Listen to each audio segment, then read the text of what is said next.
Au TEP à tous, bien-aimés frères et sœurs, le Sénégal se lance dans un projet gigantesque. Un projet vraiment gigantesque qui sera parmi les plus grands en Afrique. Le Sénégal est en train de se doter d'un port, un nouveau port, à 70 km de Dakar.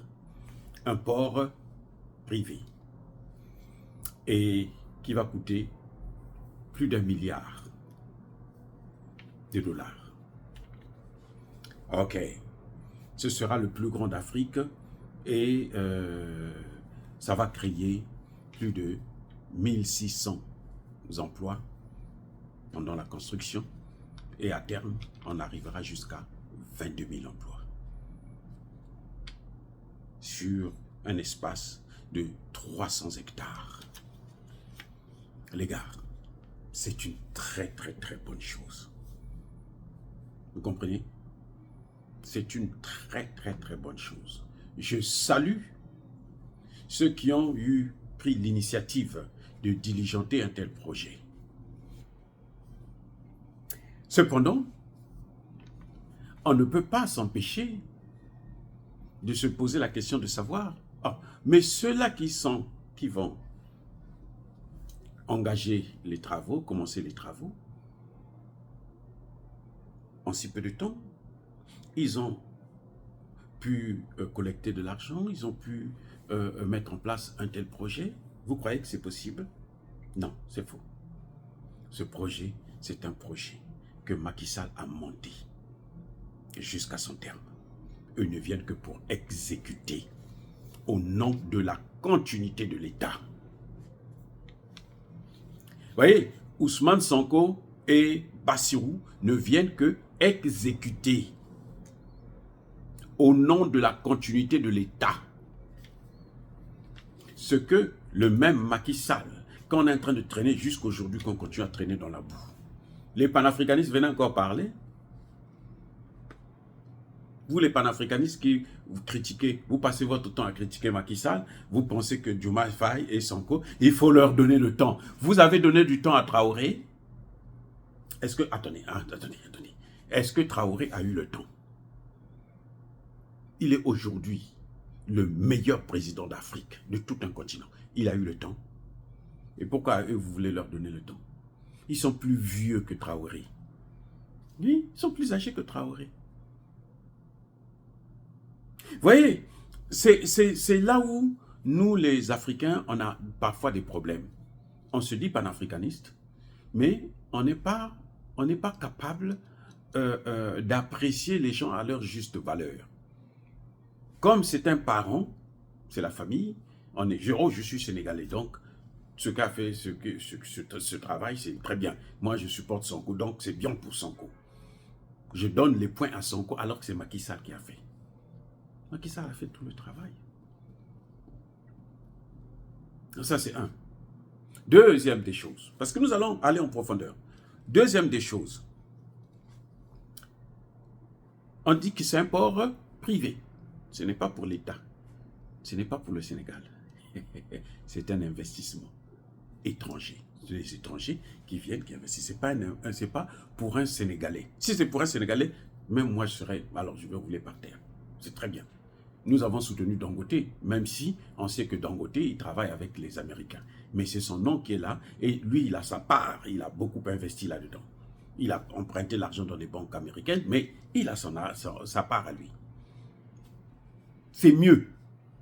Mais là, ce n'est pas un investissement des Sénégalais, c'est un investissement des Émirats Arabes Unis. Ce sont les Émirats Arabes Unis. C'est comme ça, vous voyez, c'est comme ça qu'on prend ce qui nous appartient. Les Émirats, c'est un petit pays. Hein. La seule chose qu'ils ont un peu de pétrole et puis bon, c'est tout. Ils n'ont rien. Maintenant, le pétrole, ils savent que là, ça commence à finir. Ça ne peut pas continuer comme ça. Donc, il faut qu'on puisse investir ailleurs pour qu'on ait d'autres espaces. On leur vend nos terres. On leur vend nos eaux, nos mers.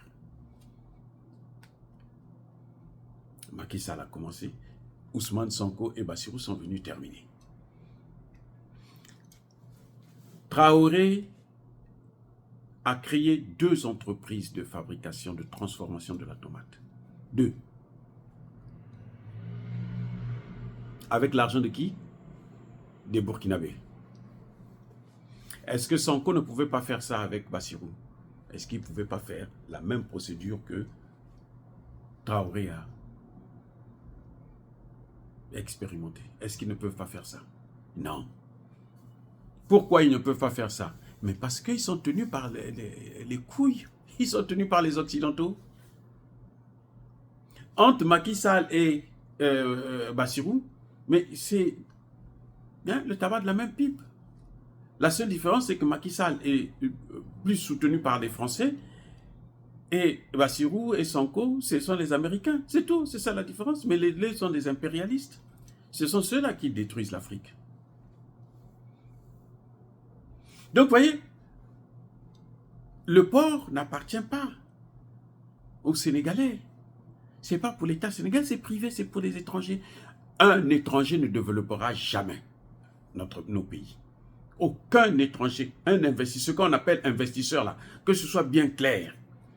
C'est quelqu'un qui vient mettre son argent parce qu'il veut recevoir plus. Pas quelqu'un qui vient pour vous aider à vous développer. Non. Y compris les Chinois. Les Chinois, quand ils viennent, c'est un État. Il y a une politique gouvernementale d'investir. Mais ils gagnent beaucoup. Mais quand vous ne respectez pas les règles, vous perdez. Même face aux Chinois, on va penser que c'est des impérialistes. Non, mais c'est le business. Donc, le système a encouragé, c'est celui que Traoré est en train d'expérimenter. Oui. Mais il n'y a pas que ça. Le Sénégal a un problème avec ses voisins. Avec le Mali, le Burkina, le Niger. Mais le Sénégal, le grand port là, qui va l'utiliser? Puisque celui du Sénégal là, celui qui est à Dakar, lorsque le Sénégal a fermé la frontière avec le Mali, qui a payé le prix? Mais c'est le Sénégal. Le Mali souffrait, mais le Sénégal a souffert encore plus. Parce qu'il n'a rien fait, mais il perd tous ses marchés. Les consommateurs, le porc, ce n'est pas pour que les Sénégalais mangent. Ce n'est pas les Sénégalais qui vont manger le porc. Le porc là doit être consommé par d'autres pays. Notamment, le cas échéant, le Mali. Mais si tu n'as pas de bonnes relations avec le Mali, si tu veux qu'il y ait le terrorisme au Mali, si tu appelles les Occidentaux pour venir contrôler le Mali, pour venir dominer le Mali, tu crois que quelqu'un va utiliser ton porc? Si tu appelles l'Union européenne pour venir sécuriser ta frontière avec le Mali, c'est ton frère. Tu ne peux pas parler avec lui, tu préfères que les autres viennent. Mais le Malien, sérieux, il ne va pas venir par le Sénégal, il va passer par la Guinée, il va passer par le Togo, il va passer par tous les voisins moyens, mais sauf le Sénégal. À quoi ça servira d'avoir un port aussi grand? C'est un monument pour revenir observer. Ah, pour les touristes? Vous croyez que les touristes amènent de l'argent? Les touristes ne peuvent pas développer un pays, quand même, soyons sérieux. Oh non! Ça permet de connaître, de faire connaître le pays, attirer des investisseurs, mais ça ne permet pas de développer un pays. Avec l'argent du tourisme, vous croyez que vous allez développer un pays? Oh, écoutez, soyons sérieux. On vous fait croire ça, mais pourquoi la France est tombée? Et pourtant, il y a beaucoup de touristes qui viennent en France. Mais pourquoi c'est tombé quand même? Pourquoi la France est en faillite? Donc voilà, les amis, il y a un problème avec nous, les Africains. Notamment le cas échéant pour Bassirou et Diomaye Faye. Déjà, c'est un projet que quelqu'un d'autre a fait et ils ne le reconnaissent pas. Ils devraient remercier Macky Sall pour ce projet. Et en plus, ce sont des investisseurs étrangers. Donc, si à un moment donné, le Sénégal ne respecte pas un certain nombre de conditions, ben, l'Arabie Saoudite, les Émirats peuvent prendre le port pour le gérer pendant 100 ans. Voilà ce que ça a les conséquences. Ce que les gens ne voient pas, justement. Ce que les Sénégalais ne voient pas. Très peu parmi eux voient ça. Ce que la Chine fait avec beaucoup de pays maintenant. Donc, quand vous allez vous endetter, quand vous allez chercher des investissements étrangers, il faut être sûr que vous allez respecter les engagements. Parce que si vous ne respectez pas vos engagements, eh bien, c'est quelque chose, c'est une perte. Vaut mieux ne pas l'avoir et rester pauvre. Déjà, si le Sénégal respectait bien ces accords, il n'aurait peut-être même pas besoin d'un port de cette ampleur. On pouvait faire autre chose. Si le Sénégal contrôlait ses mers, tout son poisson, oui, ok, on pouvait avoir un port pour que, bon, le poisson-là, on le transforme ici et puis ça part. Si le Sénégal avait à dénoncer les accords du pétrole et du gaz, donc oui, ce serait bénéfique parce que le pétrole et le gaz devrait peut-être être raffiné au Sénégal, et puis après ça prend les bateaux, ça part, tout l'argent reste là sur place. Il y a un problème. Alors que ce sont des gens qui sont censés connaître l'économie. Même s'ils ne sont pas arrivés à un très haut niveau en économie, mais ce sont des gens ce sont des économistes en miniature, des inspecteurs des finances, donc qui savent comment on fait rentrer l'argent à travers les impôts, les taxes et les douanes. C'est leur fort. Ils devraient comprendre ces choses-là. Bref, moi je félicite Macky Sall pour ce projet ambitieux, mais j'espère qu'eux, ils vont plutôt corriger leurs relations avec les pays de l'AES. Parce que s'il n'y a pas d'investisseurs, on a vu comment le Niger a bloqué, a paralysé le port du Bénin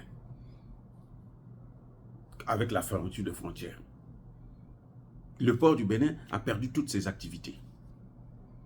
C'est le pétrole qui est venu relancer encore un peu, mais il y a un problème. Donc il faut que le Sénégal puisse remettre en ordre ses relations avec son voisin malien, notamment malien. Voilà, pour que le port là puisse être vraiment bénéfique. Parce que le Mali a aussi beaucoup de matières premières qui devraient avoir besoin d'un port pour les transformer, pour les envoyer à l'étranger pour la commercialisation. Soyez bénis, abondamment bénis par le Dieu des Kémites et par nos ancêtres angélisés.